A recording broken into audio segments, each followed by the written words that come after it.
Florida Senator Marco Rubio released his first television ad on Sunday as he continues to rise in the polls. The ad focuses exclusively on the Paris attacks and the issue of national security.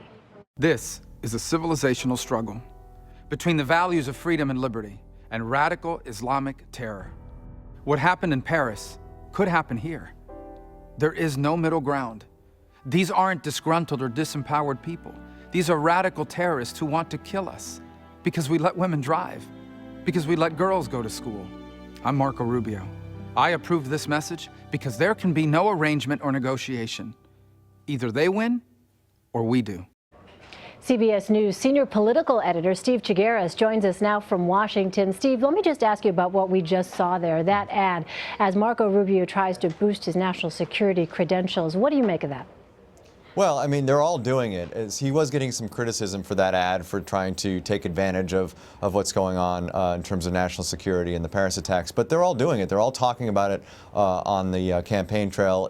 We've seen polling show that it's terrorism and national security has become top issues. So not surprising that he's using advertising to try to talk to voters about this. And Steve, as you know, Marco Rubio has been making some significant gains in the polls. What do you attribute that to? Well, I think a lot of it has to do with in the debates. He did a really great job in the debates, at least according to people who watched the debates. And his performance there, I think, has boosted him finally. I mean, the first couple of debates, everybody said he did really well, and it didn't really show up in the polls. He got a bit of a boost, and then he lost support.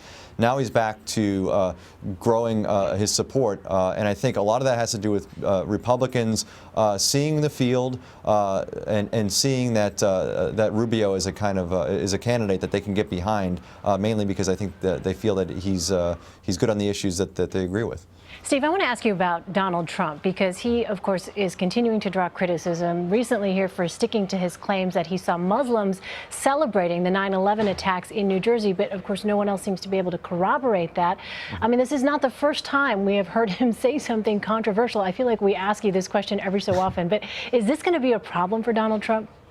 I don't know if it will be a problem for him. I mean, as I've been saying, all this stuff seems to bounce off of him. He has really strong support. The people who are backing him are really strongly in support of him, and so I'm not sure that saying things that might not necessarily be true or be considered gaffes to the average politician. He's not the average politician. People like Donald Trump, at least these Republican voters who are supporting Donald Trump, like him because he's not your average politician. And so I think, at least what I'm getting out of this is they're cutting him some slack for saying the kinds of things that he says because they like him as a candidate.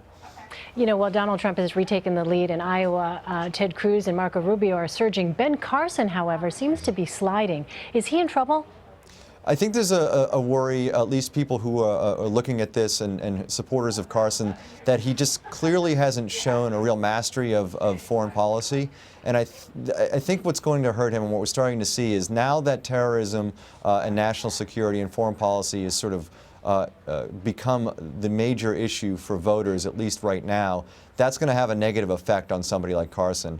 You're seeing people like Trump, like Rubio, and all of them, for instance, on both sides, talking more about how they would handle ISIS, how they would handle national security, and it just seems that the other candidates are doing a better job convincing voters that they understand the issues better than Carson does. All right, senior political editor Steve Chaggaris, thank you so much, Steve. Thanks, Elaine.